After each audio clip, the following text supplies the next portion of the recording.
बेटा कल जो हमने बात की थी परसेंटेज के बारे में, तो कल जब हमने प्रतिशत का या परसेंटेज के बारे में जब बात की थी तो दो बातें मेन सीखी थी कि कैसे आप फ्रैक्शन को परसेंटेज में बदलते और कैसे परसेंटेज को फ्रैक्शन में बदलते हैं। ठीक है, बताया था कैसे आप 20% की वैल्यू को क्या लिख सकते हो 1/5 और कैसे आप 25% की वैल्यू को क्या लिख सकते हो 1/4। तो आपको कल हमने सारे क्वेश्चन परसेंटेज से रिलेटेड जितने भी क्वेश्चन थे सारे के सारे किससे सोल्व किए थे हमने, परसेंटेज को फ्रैक्शन में कैसे बदला जाता है। ठीक है, आज भी टॉपिक तो वही है बेटा, पर आज जो हम परसेंटेज में काम करेंगे, आज हम परसेंटेज का प्रयोग जो होता है 2D और 3D में कैसे होता है उसके बारे में थोड़ा डिटेल में बात करेंगे। क्योंकि बेटा पीछे कुछ क्वेश्चन आए थे, बहुत सारे बच्चों ने कर भी दिए होंगे, बहुत सारे बच्चों ने नहीं भी किए होंगे। कुछ क्वेश्चन आए थे आपके परसेंटेज के जो 2D 3D से रिलेटेड थे, बट वो 2D 3D के क्वेश्चनों को अगर वो थोड़ी और गहराई से आपके एग्जाम में डालना शुरू कर दे और परसेंटेज की बात करता है तो आप किस तरह से किसी क्वेश्चन को सोल्व कर पाओगे, सबसे बड़ी बात वो है। ठीक है, तो 2D 3D के क्वेश्चन करने से पहले मैं कुछ चीजें बताता हूं आपको बेटा कि परसेंटेज का फर्क कहां पर पड़ता है और कैसे पड़ता है बेटा। एक आपको पता होगा बेटा कि अगर हम बात करते हैं ड्रॉ करते हैं तो ये आपका एक सर्कल है। क्या है बेटा? सर्कल। ये सर्कल है, ये सर्कल का क्या है बेटा? सेंटर पॉइंट है। ठीक है, ये जो सर्कल के चारों तरफ जो घूमती हुई बेटा ये रेखा है, जो अगर इसकी टोटल लेंथ देखते हैं तो इसको हम लोग क्या बोलते हैं? इसको हम परिधि बोलते हैं। क्या बोलते हैं? परिधि। इंग्लिश में इसको सरकमफ्रेंस बोलते हैं बेटा। क्या बोलते हैं? सरकमफ्रेंस। अगर इस सेंटर पॉइंट से कहीं पर भी एक लाइन डालते हो आप तो इसको क्या बोलते हैं? रेडियस। क्या बोलते हैं? रेडियस। अगर कोई भी लाइन सेंटर पॉइंट से टच करती हुई तो ये भी क्या हो गया? रेडियस बेटा। यहां से कोई भी लाइन सेंटर पॉइंट से टच करती हुई अगर वृत्त की बाउंड्री को टच करती है तो इसका मतलब वो क्या होता है बेटा? आपका डायमीटर। तो उसको किससे डिनोट करते हैं? बात समझ आ गई?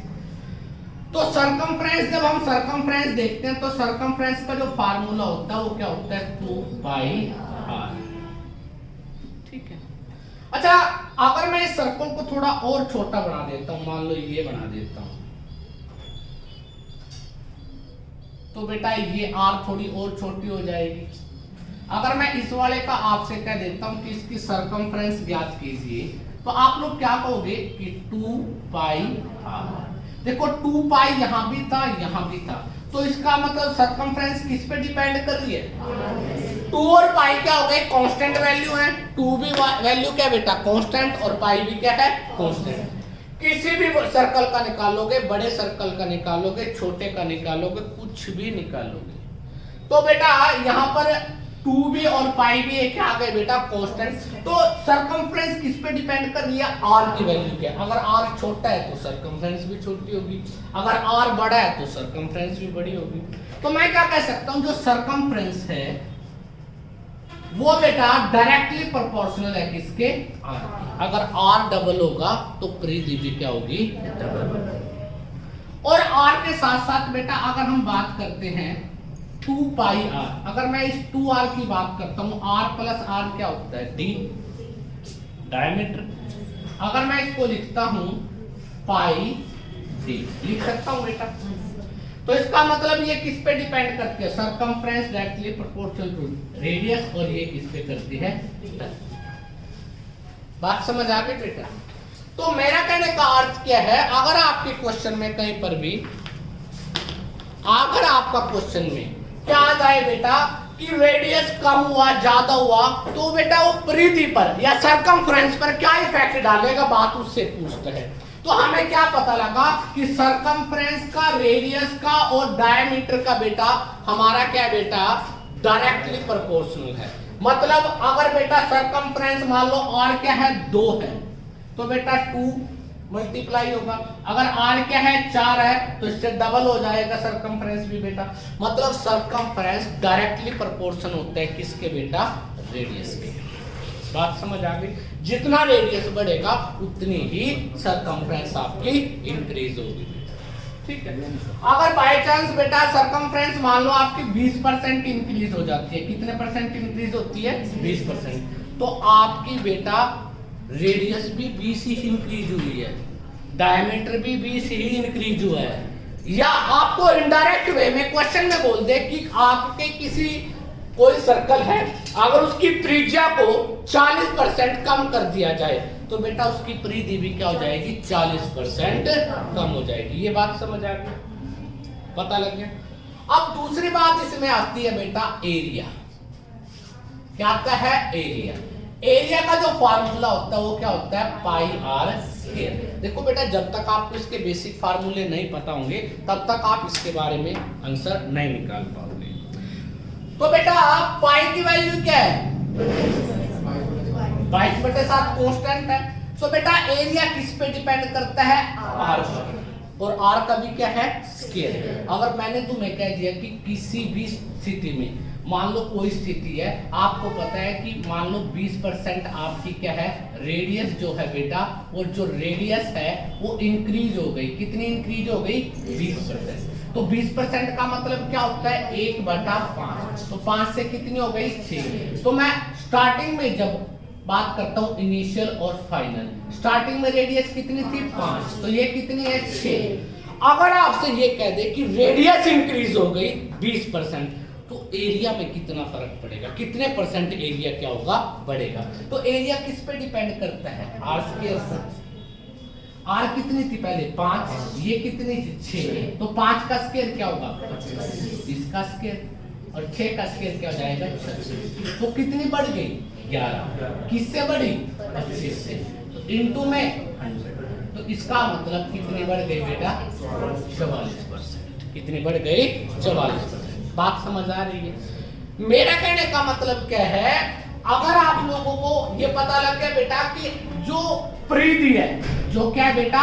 परिधि किसमें बेटा? सर्कल में। जो आपकी परिधि है बेटा वो कितना बढ़ती है? अगर परिधि रेडियस से डायरेक्टली प्रोपोर्शनल है, क्या है बेटा? सरकमफ्रेंस। ठीक है। अगर आपका रेडियस बढ़ता है कितना भी, तो एरिया कितना बढ़ेगा? एरिया बढ़ेगा आर स्क्वायर। इसके प्रोपोर्शनल होगा बेटा आर स्क्वायर, क्योंकि एरिया क्या होता है? एरिया होता है बेटा पाई आर स्क्वायर। तो पाई तो कांस्टेंट वैल्यू होगी, को छोटा सर्कल है, बड़ा सर्कल है, पाई की वैल्यू तो 22/7 ही है, वो तो कभी चेंज होती नहीं। तो किस पे डिपेंड करता है? आर स्क्वायर पर। मेरी बात समझ आ गई? तो यहां से भी आपको बहुत सारे क्वेश्चन मिल जाते हैं। तो सबसे पहले हमने किसकी बात की है बेटा? R square. साथ ही साथ में आप लोगों को एक और बात से बता देता हूं बेटा, ये देखिए बेटा, अगर हम वर्ग की बात करते हैं, वर्ग के बारे में, वर्ग का भी बिल्कुल सेम है। ये वर्ग हो गया बेटा, ये आपका वर्ग है। यहाँ पर वर्ग का मतलब होता है जिसकी सारी भुजाएं क्या होती हैं बेटा? समान। जिसकी सारी भुजाएं समान हो उसको क्या बोलते हैं? वर्ग। जब हम वर्ग के बारे में बात करते हैं तो ये भुजा अगर x है तो ये भी क्या होगी? x। ये भुजा अगर a है तो ये भी भुजा क्या होगी? a। तो वर्ग का मान लो आपको क्या दे देते हैं कि वर्ग है, वर्ग की भुजा बढ़ा दी 20%, तो क्षेत्रफल पर क्या फर्क पड़ेगा? तो वर्ग का क्षेत्रफल जो एरिया होता है वो क्या होता है बेटा? a square. क्या होता है? a square. तो बेटा a आपने बढ़ाई कितने परसेंट? 20%। कितने परसेंट बढ़ाई? 20%। तो इसका मतलब 20% का मतलब क्या होता है? 20% का मतलब होता है 1/5। तो 5 से कितने हो गए? 6। तो इसका मतलब पहले 5 का स्क्वायर था, तो अब किसका स्क्वायर होगा? 6 का। तो अब किसका स्क्वायर होगा? 6 का स्क्वायर। मतलब क्या हुआ कि एरिया भी अगर वर्ग आ जाए या आपका क्या आ जाए बेटा? सर्कल आ जाए, दोनों ही एरिया किसका बेटा? वर्ग का डायरेक्टली प्रोपोर्शनल होता है ए स्क्वायर। इसके होता है बेटा ए स्क्वायर। अगर मैं सर्कल की बात करता हूं, सर्कल का जो एरिया होता है बेटा वो किसके डायरेक्टली प्रोपोर्शनल होता है बेटा? एरिया किसका बेटा? आर स्क्वायर की। इसके ऊपर होता है आर स्क्वायर की। बात समझ आ गई? दोनों कॉन्सेप्ट सेम थे। आपको याद रखना है परिधि। परिधि क्या होती है बेटा? ए ए ए। तो क्या होगी बेटा इसमें? तो इंग्लिश में बेटा जो सर्कल है उसको तो सरकमफ्रेंस बोलते हैं परिधि को, और हिंदी में परिधि बोलते हैं, बट इसमें क्या बोलते हैं बेटा वर्ग में? इंग्लिश में परिमाप, हिंदी में परिमाप, और इंग्लिश में क्या बोलते हैं? पेरीमीटर बोलते हैं। क्या बोलते हैं? तो बेटा ये चार तो कांस्टेंट है, किस पे डिपेंड करता है? ए पे। तो परिमाप किस पे डिपेंड करेगा? मतलब वर्ग हो या आपका कोई भी बेटा परिमाप की बात करे या सरकमफ्रेंस की बात करे, वो डायरेक्टली प्रोपोर्शन किसके होता है बेटा? हमेशा ए के। डायरेक्टली या तो साइड लगा लीजिए या फिर क्या होगा? रेडियस के डायरेक्टली प्रोपोर्शन होता है। ये दोनों बातें समझ आ गई। अब इससे रिलेटेड कुछ क्वेश्चन है बेटा, क्वेश्चन नोट करते हैं, क्वेश्चन के साथ साथ बातें करते हैं बेटा। आपको क्वेश्चन में लिखता है बेटा, यदि किसी वृत्त की त्रिज्या, त्रिज्या मतलब रेडियस, त्रिज्या 25% बढ़ा दी जाए, बढ़ा दी जाए, तो उसके क्षेत्रफल में, उसके क्षेत्रफल में कितने प्रतिशत की वृद्धि हो? कितने प्रतिशत की वृद्धि हो? बात समझ आ गई? अब त्रिज्या, रेडियस कितनी बड़ी बेटा? 25%। 25% का मतलब क्या सिखाया था? 1/4। अगर मैं यहां पर लिखता हूं ये इनिशियल है और ये क्या बेटा? फाइनल। इनिशियल कितनी थी? 4। बढ़ने का मतलब प्लस हो गई तो क्या हो गई? 5। अब बेटा आपको पता है आपका क्या, आप कितने परसेंट क्षेत्रफल किस पे डिपेंड करता है? पाई आर स्क्वायर। तो किस पे डिपेंड करता है? आर स्क्वायर पर। किस पे डिपेंड करता है? R square. तो बेटा आर का स्क्वायर मतलब 4 का स्क्वायर, और ये क्या हो जाएगा? 5। 4 का स्क्वायर 16, 5 का स्क्वायर 25। तो कितनी इंक्रीज हो गई बेटा? 9 यूनिट इंक्रीज हुआ। शुरू में कितनी थी? इनटू क्या लिखेंगे? बताया था कल, अगर आपके पास फ्रैक्शन की वैल्यू आ जाए और आपको परसेंटेज निकालना है तो किससे मल्टीप्लाई करते हैं? 100। तो 4 25 25 225, 4 से डिवाइडेड करेंगे, 4 पंजे 20, 4 छीके 24, क्या बचता है?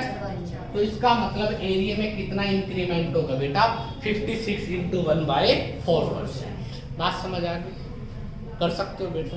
अगर मैं आपको डायरेक्ट पूछ लेता कि ये बताइए यदि किसी वृत्त की त्रिज्या 25% बढ़ा दी जाए तो क्षेत्रफल की बजाय मैं पूछ लेता कि परिधि कितने परसेंट बढ़ेगी बेटा? तो सरकमफ्रेंस कितने परसेंट बढ़ेगी? 25% ही बढ़ेगी। बताया था वो डायरेक्टली प्रोपोर्शनल होता है। अगर परिधि 25% बढ़ी है तो इसका मतलब सरकमफ्रेंस भी बेटा, या इसका मतलब क्या? रेडियस भी 25% बढ़ी है। इसका मतलब आपका डायमीटर भी क्या है बेटा? 25% ही बढ़ा है बेटा। अगर क्षेत्रफल पूछ ले तो किसके प्रोपोर्शन होता है बेटा? रेडियस के स्क्वायर के। बात समझ आ गई? कर सकते हो। अब देखिए बेटा,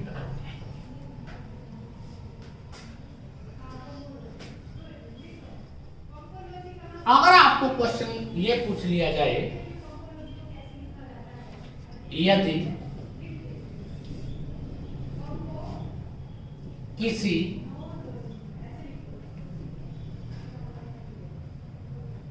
वृत्त की परिधि बढ़ा दी जाए या त्रिज्या बढ़ा दी जाए तो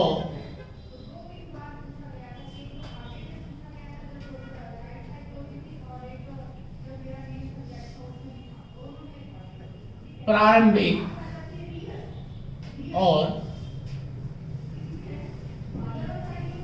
अंतिम क्षेत्रफल का अनुपात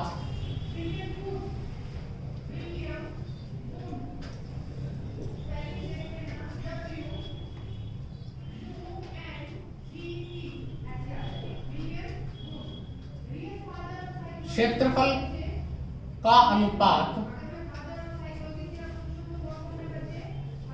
49:64 हो जाता है।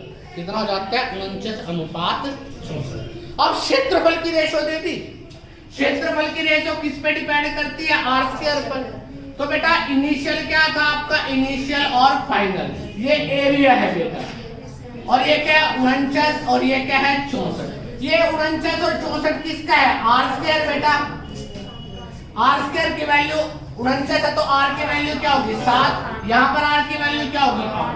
तो आपसे पूछा क्या गया है? आपसे पूछा गया है तो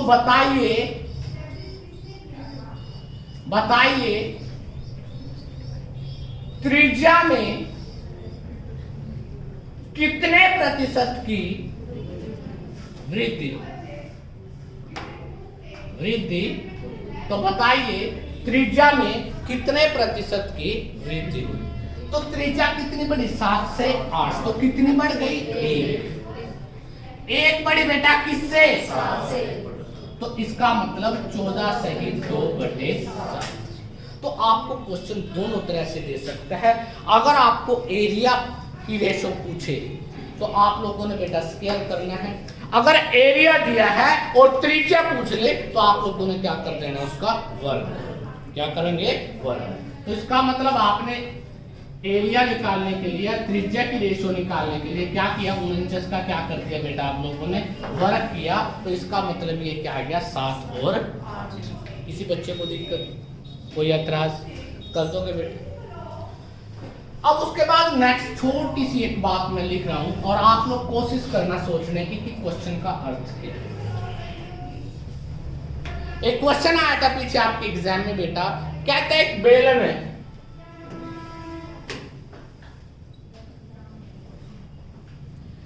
बेलन है बेटा,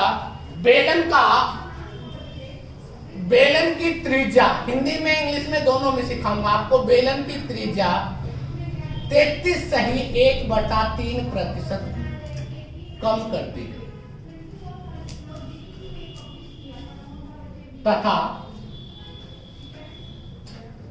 उसकी लंबाई 20% बढ़ा दी गई। उसकी लंबाई 20% बढ़ा दी गई। तो बताइए उसके वक्र पृष्ठीय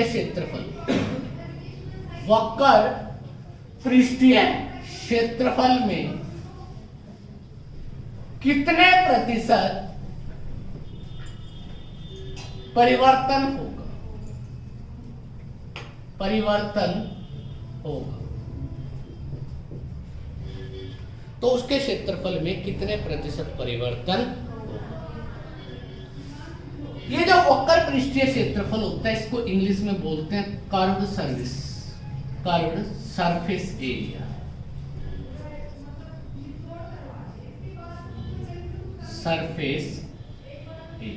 क्या बोलते हैं? Curved surface area. ये जो बेलन होता है इसको क्या बोलते हैं बेटा इंग्लिश में? सिलेंडर। क्या बोलते हैं? सिलेंडर। त्रिज्या को क्या बोलते हैं? रेडियस। क्या बोलते हैं? रेडियस। बात समझ आ गई? अब बेटा प्रतिशत का क्वेश्चन है और क्वेश्चन दे दिया 2D में, 3D में। अब जिन बच्चों को इसके फार्मूले का नहीं पता होगा वो चाहे कुछ भी कर लेना, आप इस क्वेश्चन में कामयाब नहीं हो सकते।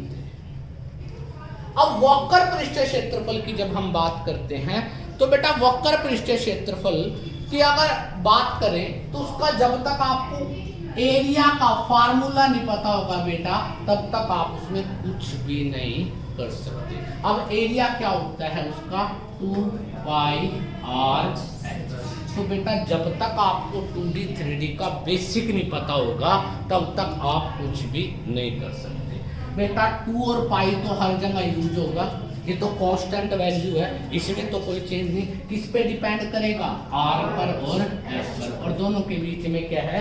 मल्टीप्लाई। तो रेडियस कितना कम हुआ बेटा? 33 सही 1/3।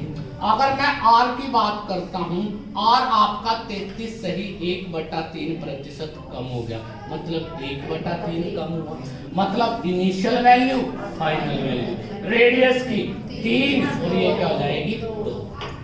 बात समझ आ गई बेटा। अब वो क्या कहता है बेटा, आपको उसके बाद बोलता है कि उसकी लंबाई, हाइट की बात करता है बेटा। हाइट क्या हो गई 20% बढ़ा दी गई, हाइट बढ़ गई बेटा। हाइट 20% का मतलब क्या होता है 1/5, बढ़ाने का मतलब प्लस, ये क्या था माइनस। तो हाइट पहले 5 थी, अब क्या हो गई 6। अब किस पे डिपेंड करता है, आर इंटू एच पे।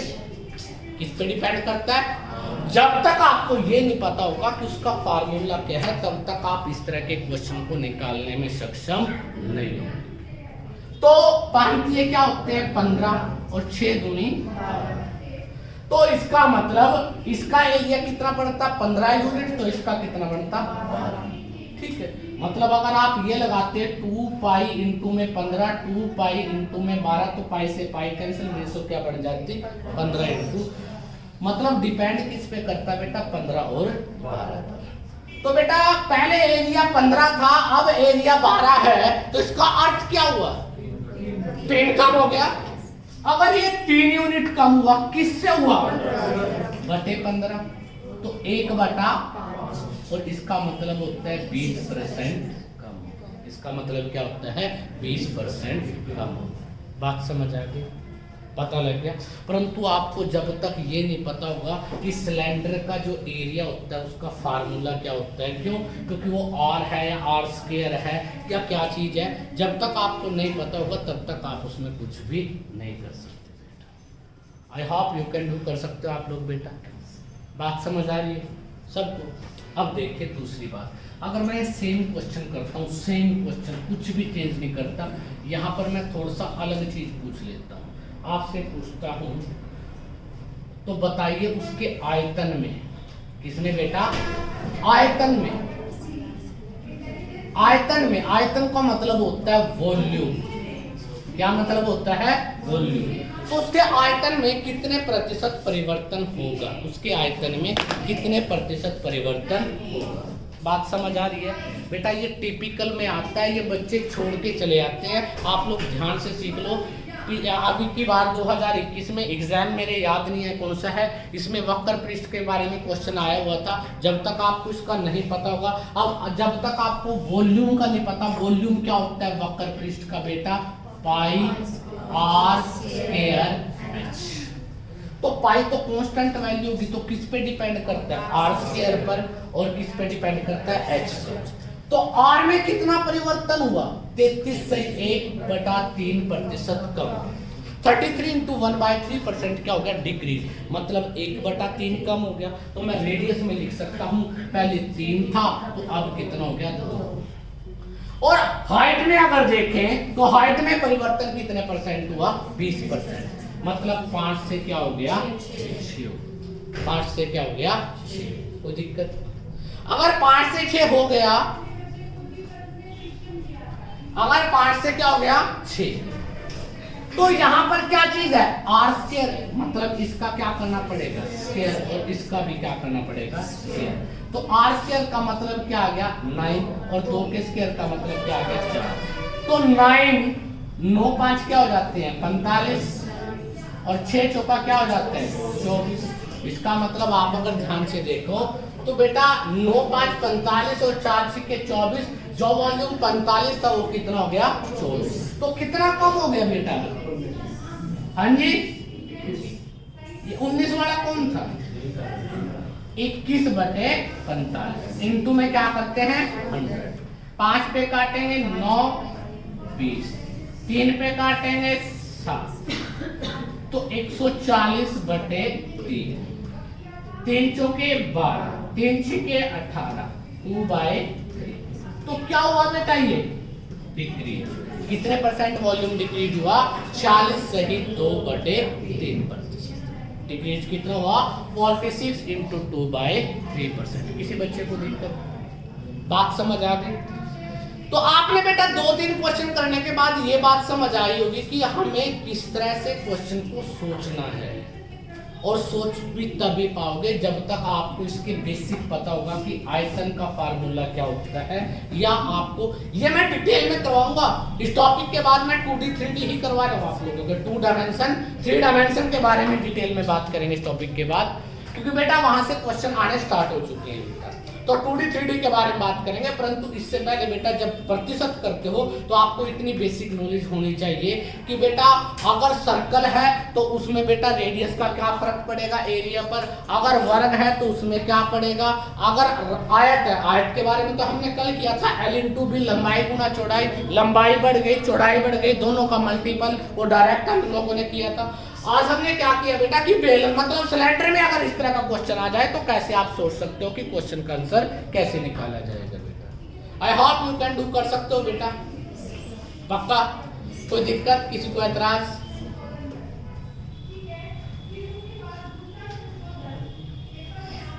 अब बेटा बहुत बार आप लोगों ने देखा होगा आपके पास क्वेश्चन आते हैं जनसंख्या के।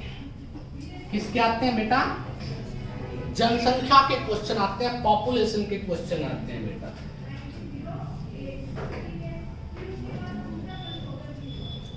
पॉपुलेशन के क्वेश्चन